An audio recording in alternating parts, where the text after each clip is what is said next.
আসসালামু আলাইকুম, welcome back to another video. আমি রাজীব, আর আজকের ভিডিওতে আমরা মূলত কথা বলবো ফেসবুক অ্যাড স্ট্র্যাটেজি নিয়ে, অর্থাৎ বর্তমান সময়ে ফেসবুকের কোন কৌশলগুলো ভালো কাজ করে এবং কোন কৌশলগুলো ব্যবহার করে আপনি আপনার ফেসবুক অ্যাড থেকে ভালো আউটকাম পেতে পারেন সে বিষয়ে আপনাদেরকে বেশ কিছু টিপস দেওয়ার চেষ্টা করব। সো ভিডিওটা দেখতে থাকেন। ভিউয়ার্স, এটা যদি প্রথম ভিজিট হয় তাহলে অবশ্যই আমার চ্যানেলটা সাবস্ক্রাইব করবেন। আমি আমার চ্যানেলে মূলত digital marketing, online money making এর বিভিন্ন বিষয় নিয়ে ভিডিও ক্রিয়েট করি। সো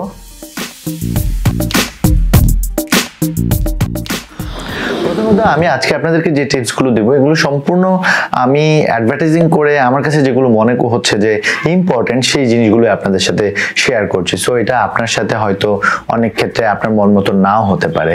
প্রথম যে টিপসটা আপনাদের জন্য আছে বা যেই কৌশলটা আপনারা ফলো করতে পারেন সেটা হচ্ছে, আপনি যখন ফেসবুক অ্যাডভার্টাইজিং করতে যাচ্ছেন আপনাকে প্রথমে চিন্তা করতে হবে যে আপনার অবজেক্টিভটা আসলে কি, আপনি এই ক্যাম্পেইন থেকে কি চাচ্ছেন।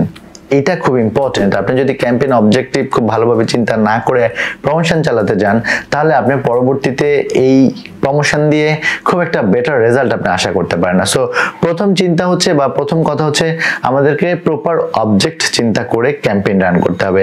কারণ কখনো আপনার অবজেক্ট থাকতে পারে যে আপনার পেজে লাইক বাড়ানো, সো তখন আপনি এঙ্গেজমেন্ট ক্যাম্পেইন রান করতে পারেন, সেখানে গিয়ে আপনি পেজ লাইক দিতে পারেন।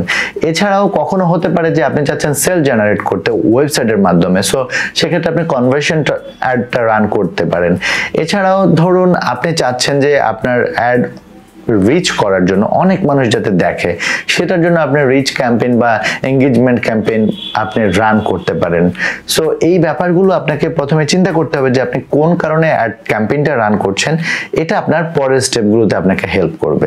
2 নম্বর যে ব্যাপারটা সেটা হচ্ছে ক্যাম্পেইন বাজেট অপটিমাইজেশন। সাধারণত আমরা যেটা করি সেটা হচ্ছে অনেক ক্ষেত্রে দেখি যে আমরা $10, $15 বাজেট দিয়ে আমরা সেটাকে বিট বা অন্যান্য যে জিনিসগুলো রয়েছে সেগুলোকে আমরা আমাদের মন মতো করে সেট আপ করার চেষ্টা করি। অনেকে এটা করে, অনেকে এটা করেন না। সো এখানে একটা অপশন রয়েছে, এখানে আপনি ফেসবুকের উপর ছেড়ে দেন পুরো ব্যাপারটা। এখানে ক্যাম্পেইন বাজেট অপটিমাইজেশনটাকে অন করে দেন এবং ফেসবুকের উপর ডিপেন্ড করেন তারা তাদের মন মতো আপনার এই বাজেট থেকে বেস্ট আউটকামটা নিয়ে আসবে। সো এখানে আপনাকে ক্যাম্পেইন বাজেট অপটিমাইজেশনের যে ব্যাপারটা আছে সেটাকে অন করে দিতে হবে। 3 নম্বর যে ব্যাপারটা আছে সেটা হচ্ছে আপনারা লুকালাইক অডিয়েন্স ব্যবহার করতে পারেন। বর্তমান সময়ে সোফার অ্যাডভার্টাইজিং করে আমার কাছে যেটা মনে হচ্ছে যে আপনি যদি প্রপার ওয়েতে লুকালাইক ব্যবহার করতে পারেন এটা আপনাকে সেল জেনারেট করতে হেল্প করবে। কারণ হচ্ছে লুকালাইক অ্যাকচুয়ালি ফেসবুক তাদের এআই থেকে ক্রিয়েট করে দেয় আমাদের জন্য বেসড অন বেস্ট ম্যাচ, যার জন্য হচ্ছে লুকালাইকে আপনি হাইলি টার্গেটেড ট্রাফিক পেতে পারেন। এই লুকালাইক আপনি বিভিন্নভাবে ক্রিয়েট করতে পারেন। আপনারা জানেন যে লুকালাইক নিয়ে আমার একটা কমপ্লিট ভিডিও আছে, আপনি সেই ভিডিওটা দেখে আসতে পারেন। সেই ভিডিওটা দেখলেও আপনি লুকালাইক সম্পর্কে আপনার অনেক ভালো একটা ধারণা হয়ে যাবে। সো আমাদেরকে চেষ্টা করতে হবে আমরা লুকালাইককে ক্যাম্পেইন করে দেখতে যে আমাদের ক্যাম্পেইন আউটপুটটা কেমন আসে। 4 নম্বর যে ব্যাপারটা বা যে টিপসটা আছে সেটা হচ্ছে অটো প্লেসমেন্ট। আপনি যদি ফেসবুককে প্লেসমেন্ট আপনার মন মতো করে দেন তখন ফেসবুক যেটা করে তাদের উপর আসলে তাদের আর ক্ষমতা থাকে না আপনার প্লেসমেন্ট নিয়ে কোনো কিছু করার। সো আমি সবসময় বেশিরভাগ ক্যাম্পেইনের ক্ষেত্রে যদি খুব স্পেসিফিক কোনো ব্যাপার না থাকে ক্যাম্পেইনের মধ্যে, বেশিরভাগ ক্যাম্পেইনের ক্ষেত্রে আমরা চেষ্টা করি অটো প্লেসমেন্টটাকে অটো করে দিতে। এতে করে যেটা হয়, অটো প্লেসমেন্টের সুবিধাটা হচ্ছে ফেসবুক বিভিন্ন প্লেসমেন্টে প্রথমে আপনার অ্যাডটাকে প্লেস করার পর ফেসবুক দেখে যে কোন প্লেসমেন্টটা আপনার জন্য সবচেয়ে বেটার রেজাল্ট নিয়ে আসতেছে এবং সেই প্লেসমেন্টটাতেই আপনার অ্যাডটা সবচেয়ে বেশি প্লেস করে। সো অটো প্লেসমেন্ট অনেক ক্ষেত্রে আমাদের হেল্প করে বেটার আউটকাম পাওয়ার জন্য। 5 নম্বর যে টিপসটা বা যে কৌশলটা আপনাদেরকে বলবো সেটা হচ্ছে ইউজ ভিডিও। অর্থাৎ ভিডিও অ্যাডভার্টাইজিং এর ক্ষেত্রে আপনি কন্টেন্ট হিসেবে যদি ভিডিও ব্যবহার করেন এটা সবচেয়ে বেশি রেজাল্ট দিতে হেল্প করে। আমরা অ্যাড ক্যাম্পেইন রান করে বিভিন্নভাবে অ্যাড ক্যাম্পেইন রান করে যেটা দেখলাম যে ভিডিও ক্যাম্পেইন সেল জেনারেট করতে অনেক বেশি হেল্পফুল। কারণ ভিডিও মানুষ যারা প্রোডাক্ট ব্যাপারে আগ্রহী হয় তারা প্রোডাক্ট সম্পর্কে বিস্তারিত জানতে পারে তুলনামূলক। এবং ভিডিওর ক্ষেত্রে একটা জিনিস মাথায় রাখবেন, ভিডিওটা আপনি যখন ক্রিয়েট করছেন মেক শিওর যে আপনার ভিডিওটা আপনি প্রপারলি আপনি যেটা বলতে চাচ্ছেন বা যেটা দেখাতে চাচ্ছেন সেটা প্রপারলি দেখাতে পারছেন। এই জিনিসটা মাথায় রেখে ভিডিও ক্রিয়েট করবেন। সো অ্যাড ক্যাম্পেইনের ক্ষেত্রে video content works better.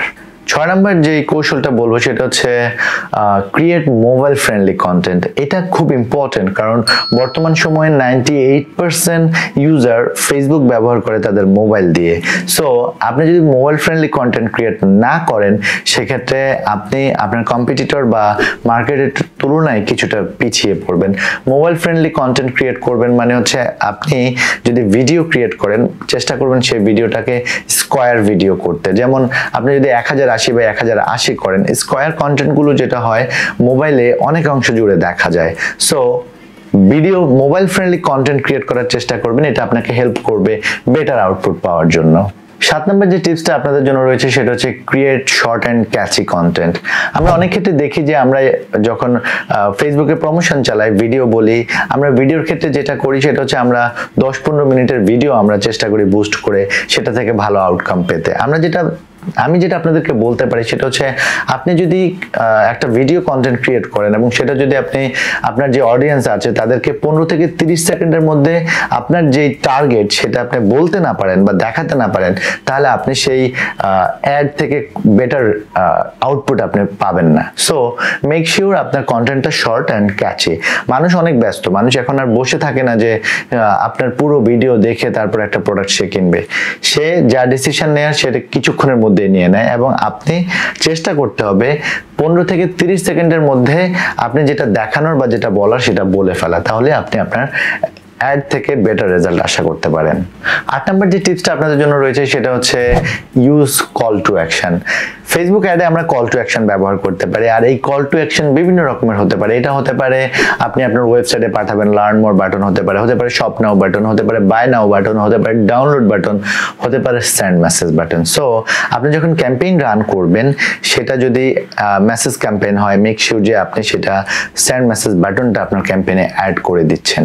So call to action button অনেক হেল্প করে বেটার আউটপুট পাওয়ার জন্য। ফাইনাল টিপস আপনাদের জন্য, আর সেটা হচ্ছে মূলত চেক ইউর অ্যাড পারফরমেন্স। আপনি যখন ফেসবুকে অ্যাডভার্টাইজিং করছেন, আপনাকে আপনার অ্যাড পারফরমেন্সটা দেখতে হবে।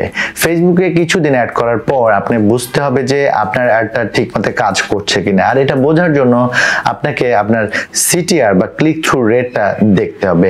ফেসবুক অ্যাডের ক্লিক থ্রু রেট আপনি যদি দেখেন যে 0% থেকে 1%-এর নিচে, তার মানে হচ্ছে আপনার সেই অ্যাডটা প্রপারলি পারফরমেন্স করছে না। আপনাকে দেখতে হবে এবং আপনাকে চেষ্টা করতে হবে আপনার অ্যাটলিস্ট 1% যেন আপনার সিটিআর থাকে। আপনার যদি দেখেন যে সিটিআর 1% অ্যাটলিস্ট, তার মানে হচ্ছে সেই অ্যাডটা আপনি কন্টিনিউ করতে পারেন, সেটা পারফরমেন্স করছে বেটার, ভালো। কিন্তু আপনি যদি দেখেন যে আপনার অ্যাড পারফরমেন্স 1%-এর কম সিটিআর, তার মানে হচ্ছে আপনাকে হয় অডিয়েন্স নিয়ে কাজ করতে হবে, না হয় আপনাকে ক্রিয়েটিভ নিয়ে কাজ করতে হবে, না হয় আপনাকে অ্যাড কপি নিয়ে কাজ করতে হবে। এর বাইরেও ফেসবুক অ্যাড পারফরমেন্সের ব্যাপারে আরেকটা জিনিস রয়েছে, সেটা হচ্ছে মূলত আপনার কম্পিটিটরদের তুলনায় আপনার অ্যাডটা কতটুকু ভালো কাজ করছে বা কতটুকু পারফর্ম করছে সেটা আপনি দেখতে পাবেন। অর্থাৎ ফেসবুকে আপনার মতো যারা অ্যাডভার্টাইজিং করছে তাদের তুলনায় আপনার অ্যাড কি অ্যাভারেজ আছে, নাকি আপনার অ্যাবভ অ্যাভারেজ, নাকি বিলো অ্যাভারেজ, সেই জিনিসটা আপনি দেখতে পাবেন। আর সেটা কিভাবে দেখতে পাবেন, আপনি যদি অ্যাডস অ্যাকাউন্টে যান, আপনার ফেসবুক অ্যাডস ম্যানেজারে যান, অ্যাডস ম্যানেজারে গিয়ে আপনি যদি অ্যাডসে যান, তাহলে একটু শেষের দিকে যদি আপনি গিয়ে এখানে দেখেন, তাহলে আপনি এখানে দেখতে পাচ্ছেন, আপনি এখানে 3টা জিনিস দেখতে পাচ্ছেন। এক হচ্ছে কোয়ালিটি র্যাঙ্কিং, আরেকটা হচ্ছে মূলত আপনার এঙ্গেজমেন্ট রেট র্যাঙ্কিং এবং কনভার্সন রেট র্যাঙ্কিং। এখন আমরা যদি মাউসটাকে হোভার ওভার করি, তাহলে এখানে যে লেখাটা আছে আপনি যদি এটা পড়েন, তাহলে আপনি দেখতে পাচ্ছেন যে আপনার অ্যাড আপনার সেম অডিয়েন্সকে অন্য যারা অ্যাড দেখাচ্ছে তাদের তুলনায় কি পরিমাণ কাজ করছে বা কতটুকু কাজ করছে, সেই জিনিসটাই হচ্ছে মূলত আপনার এখানে র্যাঙ্কিংটা দেখাচ্ছে। এখন আপনি এখানে দেখতে পাচ্ছেন যে কিছু অ্যাড বিলো অ্যাভারেজ, কিছু ad above average, below average, average, average, above average. So যেই অ্যাডটা আপনি দেখতে পাচ্ছেন যে অ্যাবভ অ্যাভারেজ, তার মানে হচ্ছে ওই অ্যাডটা খুবই ভালো কাজ করছে এবং কম্পিটিশনের অন্য যারা আছে আপনার সাথে তাদের তুলনায় আপনার অ্যাড অনেক ভালো কাজ করছে। আর অ্যাভারেজ হলে তাদের অ্যাডটা যেমন কাজ করছে আপনার অ্যাডটাও তেমন কাজ করছে। আপনি যদি দেখেন যে বিলো অ্যাভারেজ, তার মানে হচ্ছে ওই অ্যাডটা নিয়ে আপনাকে কাজ করতে হবে, ওই অ্যাডে আপনাকে ইফোর্ট দিতে হবে, আপনার হয় ক্রিয়েটিভ চেঞ্জ করতে হবে, অডিয়েন্স চেঞ্জ করতে হবে, না হয় অ্যাড কপি চেঞ্জ করতে হবে। সো বিলো অ্যাভারেজ 20% বা 10% মানে হচ্ছে আপনার অ্যাড ঠিক মতো কাজ করছে না। সো অ্যাড পারফরমেন্স আপনি যদি দেখেন যে বেটার, তার মানে হচ্ছে ওই অ্যাডটা আপনি কন্টিনিউ করতে পারেন। আপনি যদি দেখেন যে পারফরমেন্স ভালো না, তখন আপনাকে সেই অ্যাডটা নিয়ে পুনরায় কাজ করতে হবে, নতুনভাবে আপনি সেই অ্যাডটা স্টার্ট করতে পারেন। আসলে ফেসবুক মার্কেটিং বলেন বা ডিজিটাল মার্কেটিং এ আমরা যেটা বুঝি বা বলি সেটা হচ্ছে digital marketing is all about test. আপনাকে আপনার অডিয়েন্সকে টেস্ট করতে হবে, আপনাকে আপনার কন্টেন্ট টেস্ট করতে হবে, আপনাকে আপনার অ্যাড কপি চেক করতে হবে বা এবি টেস্টিং করতে হবে। যখন আপনি এই টেস্টিংগুলো চালাবেন কন্টিনিউয়াস, তখন একটা সার্টেন টাইম পরে বা একটা নির্দিষ্ট সময় পরে আপনি দেখতে পাবেন যে আপনার অ্যাড এখন আগের চেয়ে অনেক ভালো পারফর্ম করছে। সো ভিউয়ার্স, শুরু থেকে শেষ পর্যন্ত পুরো ভিডিওটা যদি দেখে থাকেন তাহলে অ্যাট লিস্ট এই কৌশলগুলো আপনি ফলো করে দেখতে পারেন। আপনি ডেফিনেটলি অ্যাড যেহেতু করেন, আপনার তো নির্দিষ্ট গোল আছে, আপনার তো নির্দিষ্ট প্ল্যান আছে, আপনি তার সাথে আমার যেই টিপসগুলো বা যে কৌশলগুলো আমি বলেছি এগুলো ট্রাই করে দেখতে পারেন। আই হোপ বেটার রেজাল্ট পাবেন। আমার ভিডিওটা যদি আপনাদের ভালো লাগে তাহলে অবশ্যই চ্যানেলটা সাবস্ক্রাইব করবেন, ভিডিওতে কমেন্ট করবেন। সবাই ভালো থাকবেন, সুস্থ থাকবেন। আজকে এই পর্যন্তই।